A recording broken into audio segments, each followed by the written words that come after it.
Hi everyone. Ministry of consumer affairs food and public ഡിസ്ട്രിബ്യൂഷനിൽ bureau of Indian സ്റ്റാൻഡേർഡ്സിൻ്റെ വാക്കൻസിയെ പറ്റി സംസാരിക്കാനാണ് ഈ വീഡിയോ ചെയ്യുന്നത്.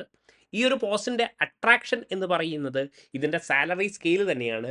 പേ സ്കെയിൽ 10-ൽ നിങ്ങൾക്ക് at the time of starting നിങ്ങൾക്ക് ജോയിൻ ചെയ്യുമ്പോൾ തന്നെ നിങ്ങൾക്ക് 1,14,000 കിട്ടും.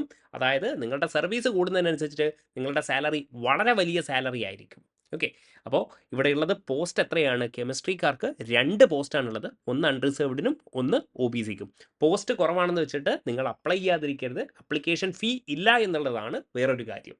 ഇനി നോക്കിക്കോളൂ, എന്താണ് നമ്മുടെ എസെൻഷ്യൽ ക്രൈറ്റീരിയ?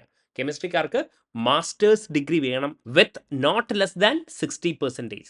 60%-ന് മുകളിലാണെങ്കിൽ നിങ്ങൾക്ക് അപ്ലൈ ചെയ്യാൻ പറ്റും. ഇനി ഇതിൻ്റെ ക്രൈറ്റീരിയ എന്ന് പറയുന്നത് നിങ്ങൾക്ക് വാലിഡ് ഗേറ്റ് സ്കോർ വേണം. ഗേറ്റ് സ്കോറിൻ്റെ ബേസിസിലായിരിക്കും നിങ്ങൾക്ക് അപ്ലൈ ചെയ്യാൻ പറ്റുക. 2023, 24, 25-ലെ ഗേറ്റ് സ്കോറിൻ്റെ ബേസിസിലാണ് നിങ്ങൾക്കിത് അപ്ലൈ ചെയ്യാൻ പറ്റുക. മാക്സിമം ഏജ് ലിമിറ്റ് എന്ന് പറയുന്നത് 30 ഇയേഴ്സ് ആണ്. ഇനി താഴോട്ട് പോയി കഴിഞ്ഞാൽ നിങ്ങൾക്ക് കാണാൻ പറ്റും സെലക്ഷൻ പ്രൊസീജിയർ എങ്ങനെയാണെന്ന്. നമ്മൾ പറഞ്ഞു ഗേറ്റ് സ്കോറിൻ്റെ ബേസിസിലാണ് അല്ലേ. നിങ്ങൾക്ക് ആദ്യം ഷോർട്ട് ലിസ്റ്റ് ചെയ്യും. നിങ്ങളുടെ ഗേറ്റ് സ്കോർ വെച്ചിട്ട് 23, 24, 25-ലെ ഗേറ്റ് സ്കോർ വെച്ചിട്ടാണ് കാൻഡിഡേറ്റ്സിനെ ഷോർട്ട് ലിസ്റ്റ് ചെയ്യുക.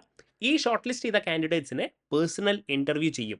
ഈ ഇൻ്റർവ്യൂയുടെ സ്കോറും അതേപോലെ തന്നെ ഗേറ്റ് സ്കോറിൻ്റെയും അഗ്രിഗേറ്റ് മാർക്ക്, അതിൽ ഗേറ്റ് സ്കോറിനാണ് പ്രയോറിറ്റി. 85% എവിടെയാണ്? ഗേറ്റ് സ്കോറിനാണ്. അതേപോലെ തന്നെ 15% നിങ്ങളുടെ പേഴ്സണൽ ഇൻ്റർവ്യൂ ആയിരിക്കും. അങ്ങനെയായിരിക്കും നിങ്ങളുടെ ഫൈനൽ മെറിറ്റ് ലിസ്റ്റ് തയ്യാറാക്കുക. അപ്പോൾ ഗേറ്റ് സ്കോർ ആണ് ഇവിടെ ഇമ്പോർട്ടൻറ്റ്. ഓക്കെ, അപ്പോൾ ഏജ് ലിമിറ്റ് നമ്മൾ പറഞ്ഞു 30 ആണ് ഏജ് ലിമിറ്റ് വരുന്നത്. ഇനി അപ്ലൈ ചെയ്യേണ്ടത് എങ്ങനെയാണ്? www.bis.government.in എന്ന് പറയുന്ന സൈറ്റിൽ പോയിട്ട് നിങ്ങൾക്ക് അപ്ലൈ ചെയ്യാൻ പറ്റും. ലാസ്റ്റ് ഡേറ്റ് എന്ന് പറയുന്നത് 23 ഓഫ് മെയ് ആണ്.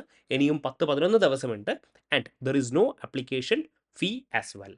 അപ്പോൾ ഗേറ്റ് സ്കോർ നിങ്ങൾക്ക് വാലിഡ് ആയിട്ടുള്ള ഗേറ്റ് സ്കോർ ഉണ്ടെങ്കിൽ എന്തായാലും നിങ്ങൾ അപ്ലൈ ചെയ്യുക. അപ്ലിക്കേഷൻ ഫീ ഒന്നും തന്നെ ഇല്ല. അപ്പോൾ ഇതിൻ്റെ ഒരു ഇമ്പോർട്ടൻസ് എന്ന് പറഞ്ഞാൽ ഗേറ്റ് സ്കോർ, ഗേറ്റ് എക്സാം എത്രത്തോളം ഇമ്പോർട്ടൻ്റ് ആണ് എന്ന് കാണിക്കുന്ന ഒരു നോട്ടിഫിക്കേഷനാണ് ഇത്. നമ്മുടെ ഇടയിൽ തന്നെ നല്ല ഗേറ്റ് സ്കോർ ഉണ്ടായിട്ടും ഈ നോട്ടിഫിക്കേഷൻ ഒന്നും അറിയാതെ പോകുന്ന ഒരുപാട് കുട്ടികളുണ്ട്. അപ്പോൾ നോട്ടിഫിക്കേഷൻസ് ഒന്നും മിസ് ചെയ്യാതിരിക്കാൻ വേണ്ടിയിട്ട് നിങ്ങൾ ഈ ചാനൽ ഒന്ന് സബ്സ്ക്രൈബ് ചെയ്ത് വെക്കൂ. യൂസ്ഫുൾ ആയിരിക്കും. Thank you for watching.